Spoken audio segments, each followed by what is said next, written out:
You then went to the Sydney University Law School, and one of not very many female students at that time? Well, I'm a lawyer. There's a yes and a no to that answer. Certainly we were hugely in the minority. For some reason, our year was the largest year of females probably that they'd had. And I think there was about 25. The previous year there had been about 9.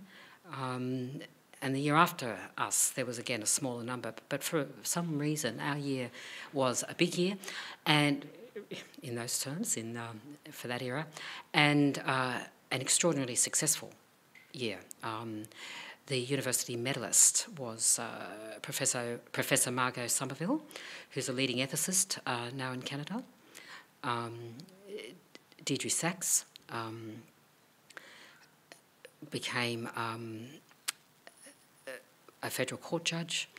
I'm just trying to think of the other women, but most of the women did very well in their professional life. What year was this? Went to law school 1970 to 1973, inclusive. So 1970, a bit of a turning point year. Oh, it sure was, yeah. And it was, that was the era of Germaine Greer. The female eunuch. Absolutely. And I do credit her with great advances for women, because she was prepared to be out there and saying it. And certainly when I was at law school there, it was still very much the era of the token appointments to the firms for solicitors. And they'd say, okay, we've got our 1 or we've got our 2, and that was it. And they weren't particularly open, to any more. Until, of course, there was an inevitability of the flow. For a start, as I said, the women in our year tended to do very well. Irene Moss was another, one of our colleagues, and remains a very close friend. And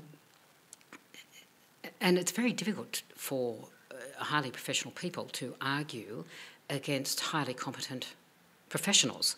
If they happen to be women, they just have to take it. And I really think there was an inevitability about it. And then, of course, with the numbers in the law schools gradually increasing for the women to overtake the men, that just advanced very quickly. I still think there are problems. And we can come back to that and talk about that in a moment. But you mentioned before the tokenistic appointments, and was that in any way, knowing that existed, was that a factor in your decision to do honours in law, perhaps? No, at law school, and it still remains the case, you get an honours over the marks in your course. You don't do a separate year of honours. You don't elect, at Sydney anyway, you don't elect to do honours. Oh, okay, because I do know of a different system, say in Victoria, where admittedly if your marks have to be sufficient, but then you go on to do a special thesis. No, you get your honours over the combination of your marks for the course. Mm-hmm. What subjects did you excel in at university? Administrative law, commercial law, equity, those types of subjects. So were you beginning to form ideas of those being the areas in which you would practice later on? Oh, certainly, if I was to be permitted to work in those. Yes, because there was the expectation, certainly in the 50s and the 60s, that if women were to do law at all, they would end up specialising in family law.